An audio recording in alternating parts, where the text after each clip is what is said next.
Balik easterlies, pagpapaalinsangan sa halos buong bansa. Ilang bahagi sa Visayas magiging maulap at may mga kalat-kalat na pag-ulan, lalo na sa silangang bahagi ng Visayas. Buong Mindanao, katamtaman at maaraw din na panahon. Minor geomagnetic storm, umiiral muli ngayong araw. At total lunar eclipse, magaganap bukas pero oras sa Pilipinas ay alas 2:58 ng hapon o mga bandang alas 5 hanggang alas 8 naman ng gabi sa Amerika.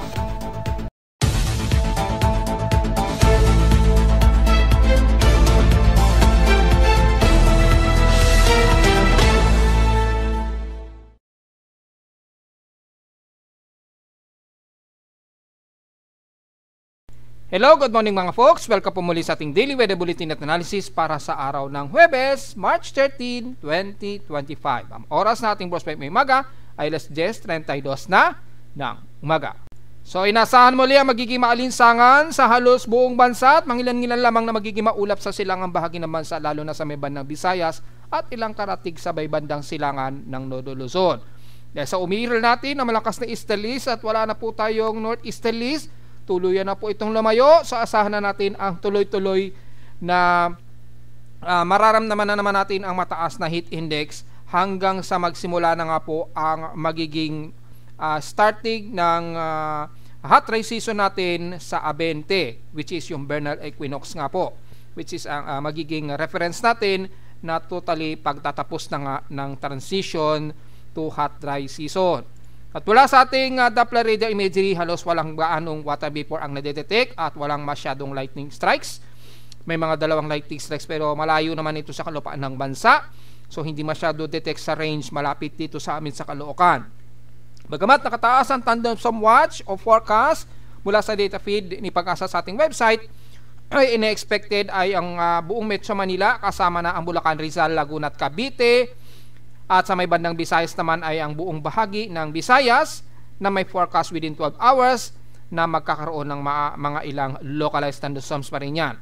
Normal po yan kapag nagaganap po ang mga paglamig sa hapon at inaasahan natin mga isolated localized thunderstorms po yan madalas sa hapon.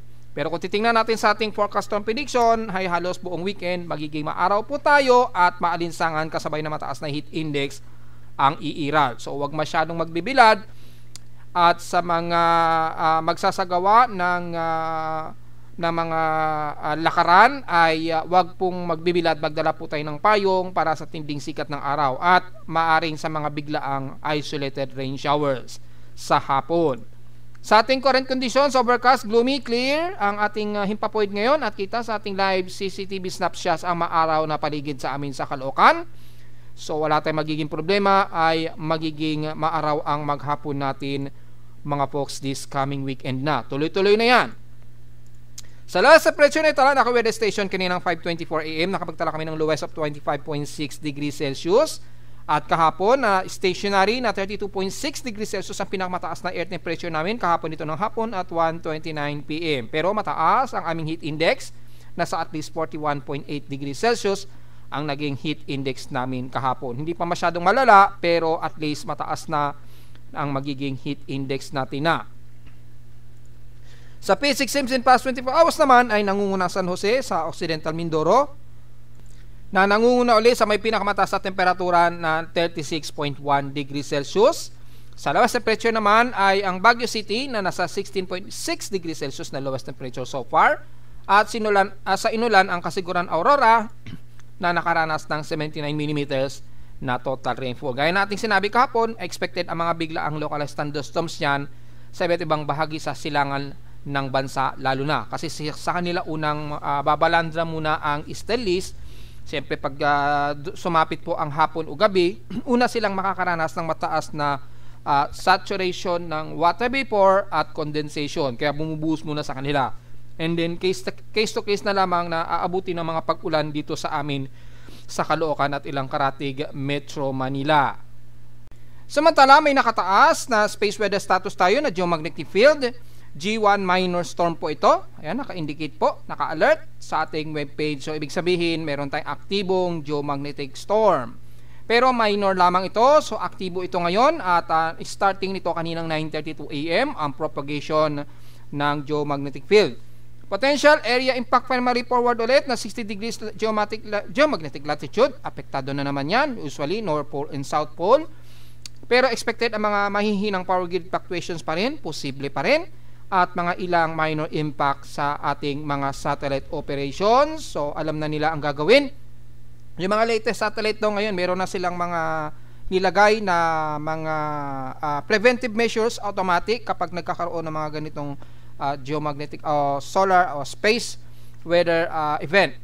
So yung mga spacecraft nila, yung mga satellites, may mga preventive measure na nilalagay sila dyan. Yung automatic magkakaroon na ng mga defensive maneuverability yung mga satellites. So maganda na rin yung latest. Pero yung mga lumang satellite, yun nga lang magkakaroon ng problema.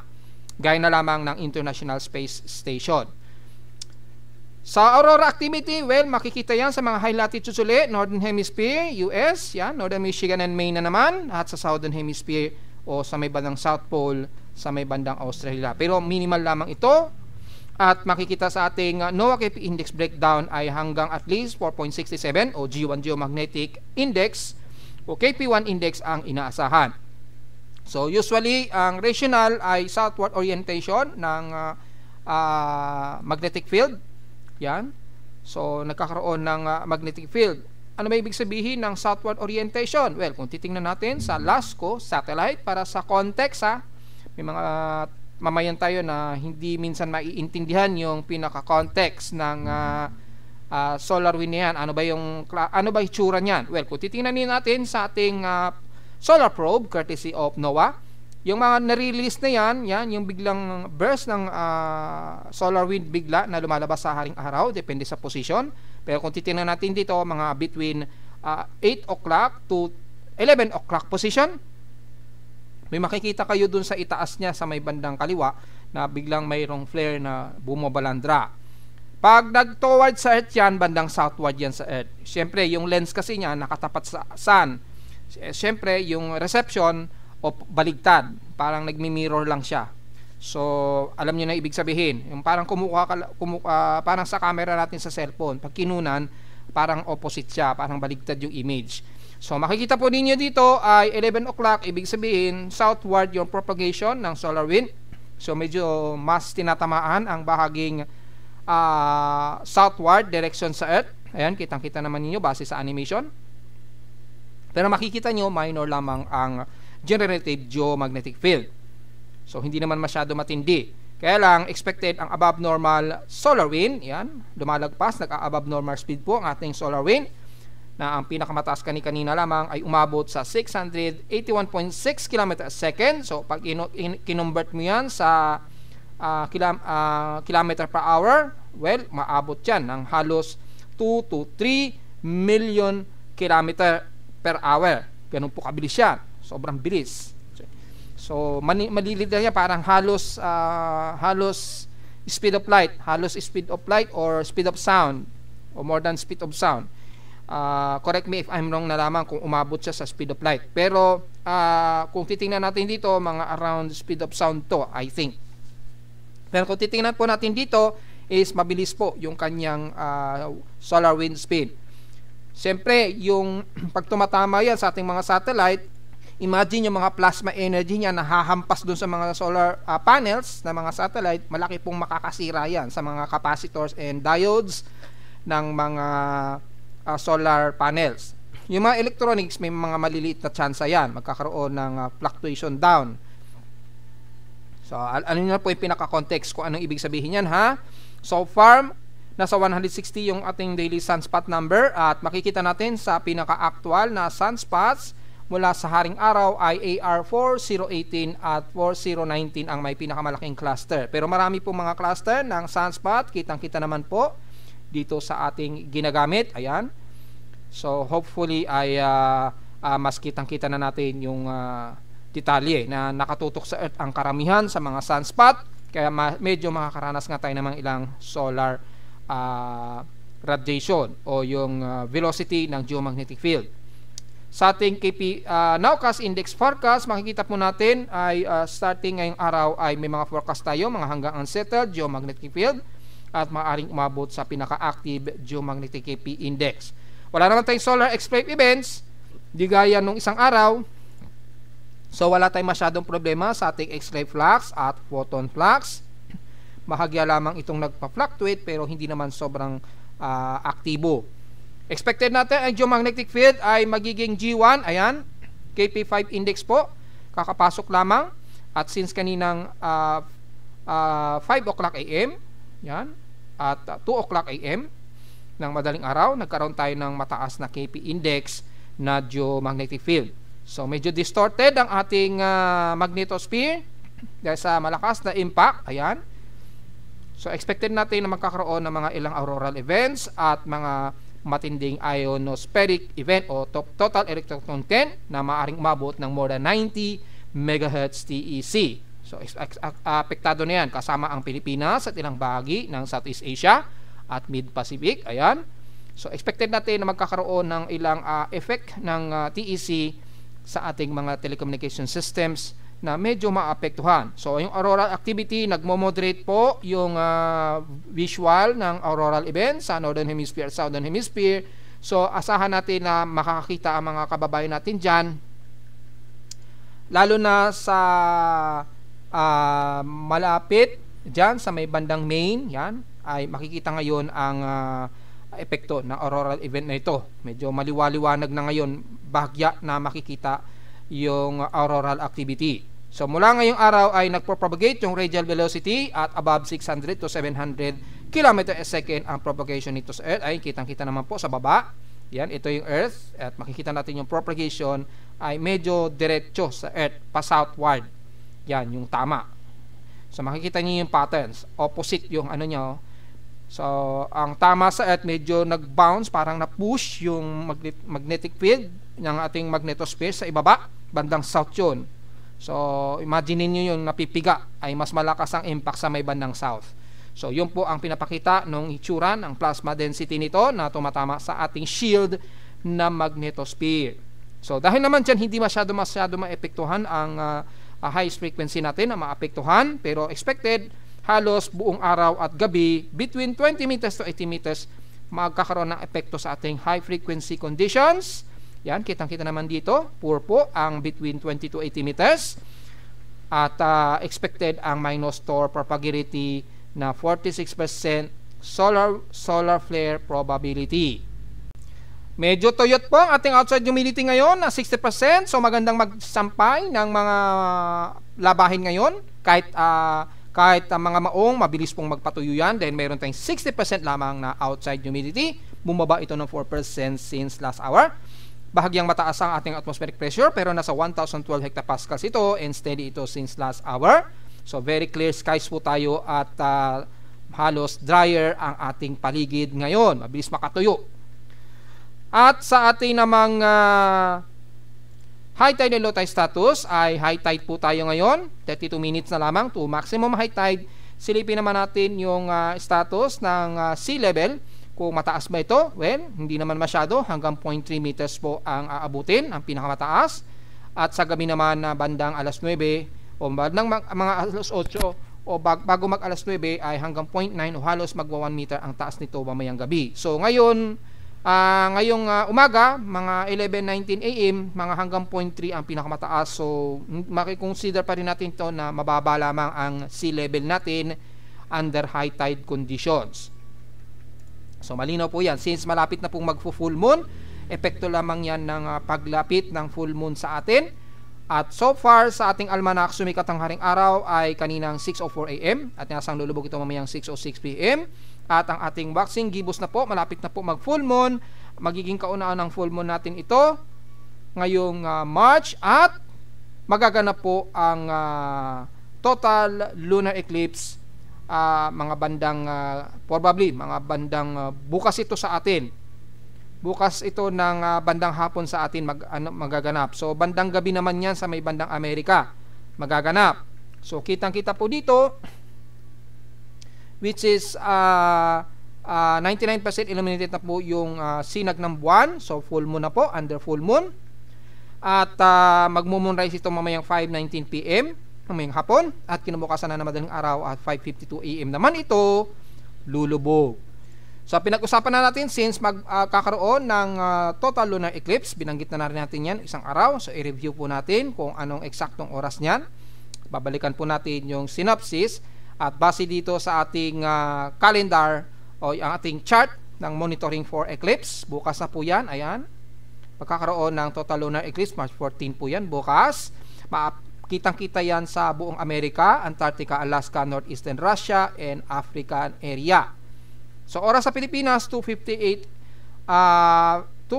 AM po yan. Pero oras naman sa kanila ay mga bandang 7 PM.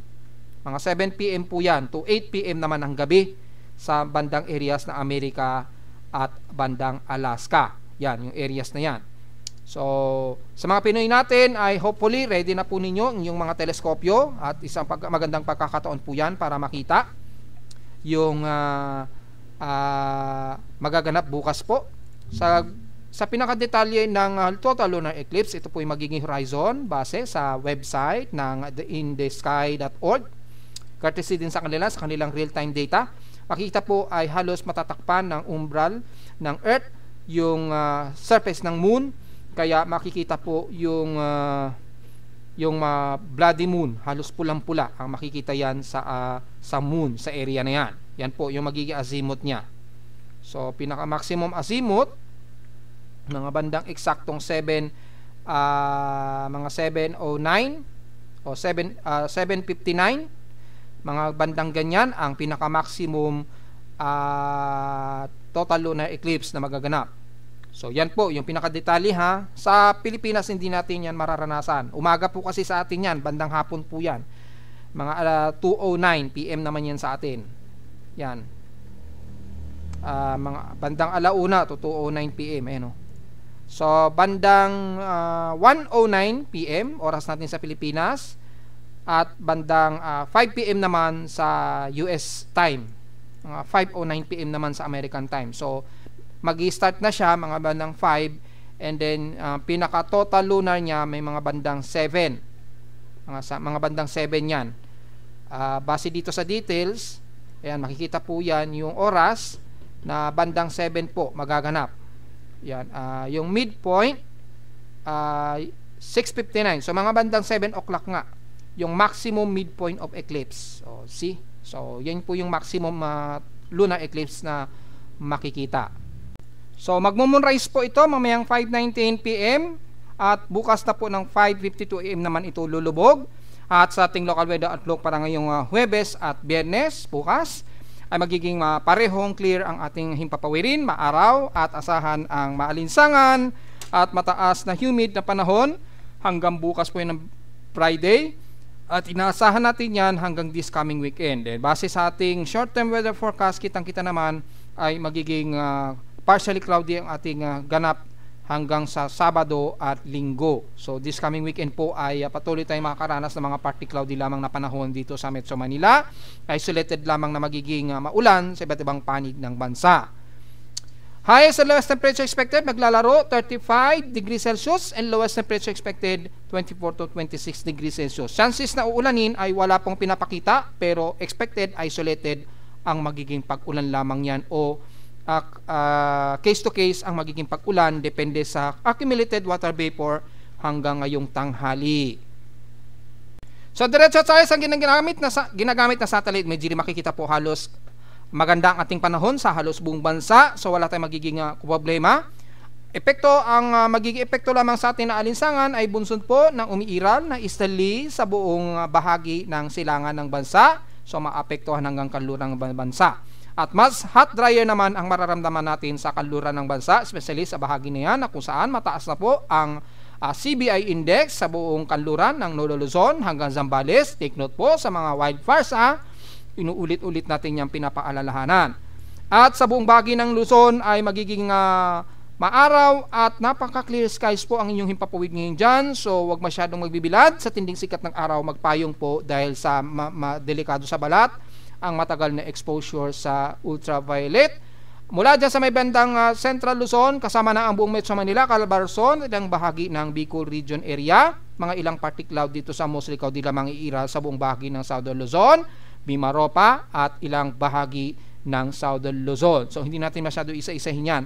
Dahil halos buong bahagi niyan ng area, makikita natin ay klaro ang buong himpapawid natin. Mga ilan lamang nakaulapan. So expected lamang sa mahapon, magkakaroon tayo ng mga posibleng isolated rain showers diyan sa bahagi na yan mula sa may bandang Quezon Province at ilang bahagi ng Bicol Region, Camarines Norte at bandang Mindoro. So sa mga taga-Occidental Mindoro ha, mas mataas ang temperatura ninyo diyan. Expected po yan ha. Abot ng 36 degrees Celsius ang outside temperature ninyo. So take note yan. At ganoon din sa ibang bahagi ng Palawan, mga mataas ang inyong humid ngayon dyan. Pero mga ilang party cloud dito sa Muslicaw di lamang iiral, lalo na sa may bandang Puerto Princesa. And the rest ng Visayas, mga ilang part nito sa Muslicaw di ang iiral sa buong bahagi ng Kabisayaan natin, pero moderate ang magiging panahon natin dyan. Isolated lamang ng mga mahihina at katamtamang pag-ulan mula Eastern Samar Region, yan, at ilang bahagi ng Leyte at Cebu area. The rest naman ng kanluran ng Visayas ay magiging katamtaman din ang lagay ng panahon, so wala tayong magiging problema. Mga ilang part dito sa Muslicaw di lamang. So mga ilang kalat-kalat na pag-ulan at mga isolated and localized thunderstorms, lalo sa bandang hapon po ang iiral sa buong Kabisayaan. So very ready na lamang sa payong mula sa tinding sikat ng araw at sa mga biglaang mahihina at katamtamang ulan na may kasamang localized thunderstorms. Lalo na po sa hapon, expected po yan ha. So be ready na lamang sa mga pagkulog at pagkidlat, lalo na dyan sa may bandang eastern part ng Samar Region at Leyte area. Moderate and fairly weather naman ang buong Mindanao natin. So wala tayong magiging komento. Kitang-kita sa satellite imagery na napakalinis at halos very clear skies po tayo. Expected ang humid at maaraw na panahon sa buong Mindanao. Mga ilang party cloudy lamang umiira sa ilang bahagi ng Davao Region, sa may bandang Davao de Erot, ilang bahagi ng Surigao Region o Caraga area at sa may bandang Zamboanga Peninsula. Isolated lamang na mahina at katamtamang pag-ulan na may mga localized thunderstorms, lalo na dyan sa may bandang katimugan ng Davao Region, especially ng Sorsogon area, kasama ang General Santos City, at ilang bahagi ng dyan sa may bandang Sarangani, at ilang parte ng Davao Occidental area. So, very ready na lamang sa bigla ang buhos ng ulan. Typically, bigla lamang o sandalian lamang ito na hindi lumalagpas ng mahigit isang oras. Panandalian at bigla rin agad titila ito. So, medyo magiging bugsuan ang ulan, lalo na sa hapon o sa gabi. Pero generally, fairly weather tayo at maaraw sa buong Kamindanawan. Bagamat wala naman tayong binabantayan na anumang tropical cyclone mula sa ating computer-generated tropical cyclone sector, silipin lamang natin kung ano pang mga aktibong bagyo sa ibang bansa malayo sa Pilipinas. Well, kung titingnan natin dito ay maganda naman ang panahon sa may bandang Southeast Asia, maliban na lamang dito sa area na to kung saan mayroong nabubuong bagyo sa may bandang Madagascar at dyan sa may bandang Africa, malapit sa Zimbabwe. Yan, mayroong tropical depression tinawag na Jude, at yung isa naman ay tropical storm din na tinawag na Yvonne. Pero so far ay nasa karagatan naman ito. Yan. So wala naman magiging problema. At kung sisilipin naman natin sa ibang bansa na kung saan naroroon ngayon ang ating dating Pangulong Duterte, naidala na raw siya sa Hague o sa Netherlands. So kung medyo kamustahin natin ang panahon sa may bandang Netherlands. Wala tayong satellite imagery dito dahil ang ating satellite imagery lamang ay dito sa Pilipinas. So puntahan natin ang satellite imagery, gamitin natin ang windy. Magbibigay tayo ng ilang ulat dahil nandoon ang ating dating Pangulong Duterte. So medyo silipin natin yung weather sa Netherlands.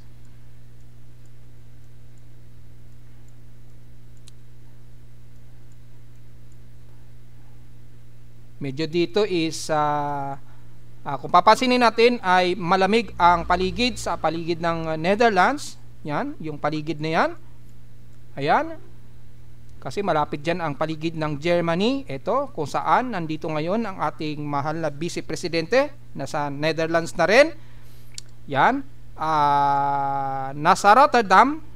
Nandyan yata yung International Criminal Court na magkakaroon ng pre-trial. yung ating dating Pangulong Duterte. So ngayon ay nandito na ngayon sa Netherlands ang ating Vice Presidente. So medyo silip-silipin natin ang ulat panahon dyan. Since first time lang tayong magmo-monitor sa ibang bansa. At kung base sa Windy, courtesy of windy.com, makikita natin ay malakas po ang daloy ng yung jet stream ng cold air. Malamig po ang paligid. So maginaw ang paligid nito. So makikita natin maginaw, napakababa ng temperatura. Kung sisilipin natin sa temperatura, silipin natin yung temperature sa area na yan. Grabe, negative 1 degree Celsius.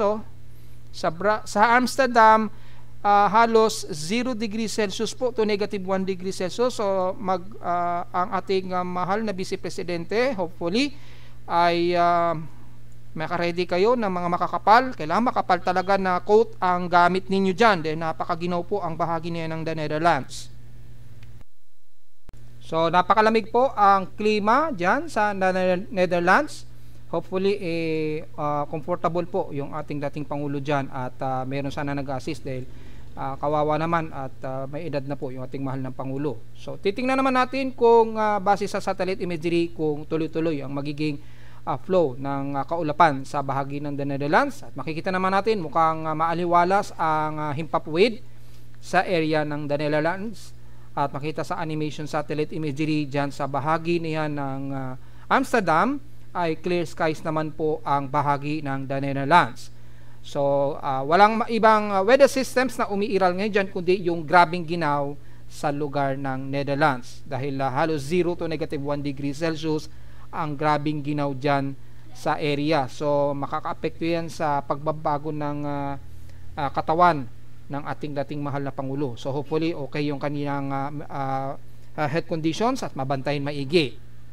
So ulit din doon, so far may nadedetect tayo na medyo malakas-lakas na pagginig, mga bandang 11:02 o 03 ito kagabi. So mukhang malapit sa loob ito ng Pilipinas. Ito yan sa may bandang area, ayan, makikita sa may bandang silangan ng Bislig, Surigao del Sur. So kung sisilipin natin sa Pilipinas, kung saan yan, since kagabi kasi ito, yan, base sa data feed ni PBOX, ay ito ay magnitude 5.6. Sa International Seismic Network ay magnitude 5.7. Bababaw ito na epicenter depth of 12 kilometers, and exactly 11:09 PM ito kagabi naganap dyan sa may bandang northeast ng Lingig, Surigao del Sur. So ito po yan, yung pagyanig na yan. So i-update natin yan maya-maya, since kagabi ito at hindi natin i-post sa ating webpage yung latest, dahil malakas-lakas yung pagyanig. So magnitude 5.6 po ito, at so far wala namang naitaas na tsunami warning, since mula kagabi ay wala namang na-detect na malakas na ripple yan sa Davao City sea level, wala naman mula kahapon. At dito naman sa may bandang Legazpi or Albay ay wala naman so far. At kung makikita natin sa pinaka-radar level ay tahimik naman. Ito kasi is local lamang na distortion. So, dulot lamang yan ng normalized, localized na alon. Yan. Pero sa sea level ng radar level, hindi naman. So, normal naman, hindi naman nagdulot ng pagtaas ng tsunami warning. So, hopefully, nagkaroon ng mga aftershock sa paligid ng Surigao del Sur area, lalo na sa malapit sa Hinutuan at Bislig. Medyo alisto po tayo dyan dahil meron tayong nakaranas kagabi na medyo malakas-lakas na pagyanig. Mula sa data feed naman ni PBOX ngayong araw, mula kaninang madaling araw ay wala namang naitala na magnitude 4 plus ng mga pagyanig, at kukunti pa lamang yung mga mahihinang pagyanig dito. And until now, hindi pa rin na-update ni PBOX yung kanilang website na magkahalo pa rin yung month of March and February. So hindi natin masyado makakalkula separately. So kung titingnan natin yung historical earthquakes for March, isusubtract na lamang po natin. So ang total ngayon is 1,269 minus month of February, 1,269. So lumalabas mga around 431. Yan, 431 na po ang total earthquakes natin for the month of March. Sinubtract lang natin sa month of February dahil magkahalo pa rin kasi yung total earthquakes ng February at March. So sinubtract natin dito. So, nasa total of 431 total earthquakes na po tayo. Marami-rami na rin kahit papano. At meron na tayong dalawang magnitude 5.0 for the month of March 2025. At itong huli nga po sa may bandang Lingig, Surigao del Sur na nakarecord kagabi na magnitude 5.6. So, kung mapapansin natin, ay marami-rami pa rin ang cluster ng mga pagyinig sa bandang silangan pa rin ng southeastern part ng Visayas at Mindanao. So mag-iingat pa rin po ang mga kababayan natin dahil patuloy pa rin tayo nakakaranas ng mas marami-raming pagyanig dyan, lalo na sa may bandang Camindanao area. Ganun din sa Luzon, medyo dumadami na rin ang cluster ng mga pagyayinig. So medyo alisto po tayo. At kung di ako nagkakamali, earthquake drill yata ngayong araw nationwide. Correct me na lang po if I'm wrong. So magkakaroon ng ating gobyerno ng gaganaping earthquake drill nationwide. At narito naman ating 3-day weather forecast para sa araw ng Huwebes, March 13, 2025.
At hanggang dito na lang po ating daily weather bulletin at analysis para sa araw ng Huwebes, March 13, 2025. Huwag mong kalimutan na mag-like, share, subscribe po sa ating YouTube channel at visit lamang anytime sa ating website na www.pmoweather.com para sa iba pang detalye na gusto niya malaman na hindi natin isama ngayong umaga sa ating report.